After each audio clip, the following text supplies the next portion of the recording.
మన పాపాలన్నీ కూడా ఆయన మోసాడు. ఆ శ్రమల్లో పాలు పొంది ఉన్నాడు. శ్రమల్లో కూడా నమ్మకం. యేసు ప్రభు వారు శ్రమల్లో కూడా ఒక్క శ్రమ కూడా పరిగెత్తుకుంటూ వెళ్ళిపోలా. నా కొరకు నీ కొరకు నమ్మకంగా శ్రమను అనుభవించాడు. అర్థమైందా? ఆయన తగ్గించుకోవడంలో నమ్మకంగా ఉన్నాడు.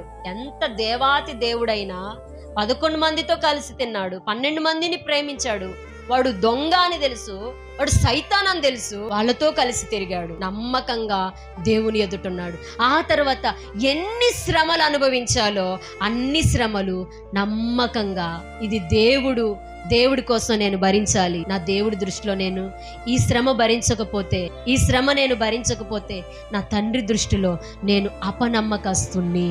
సిలువలో ఎంత శ్రమ పడాలో, సిలువలో ఎంత కష్టం పడాలో, ఎంత అవమానం పడాలో. ఈరోజు మనము అన్నిట్లో నమ్మకంగా ఉంటాం కానీ శ్రమల్లో నమ్మకంగా ఉండం. డబ్బులో కూడా నమ్మకంగా ఉంటాం, ఒక్కొక్కసారి అన్నిట్లో నమ్మకంగా ఉంటాం. కానీ కష్టం వచ్చిందంటే కష్టం నాకొద్దు, శ్రమ నాకొద్దు. కానీ దేవాతి దేవుడు శ్రమల్లో కూడా నమ్మకంగా ఉన్నాడు.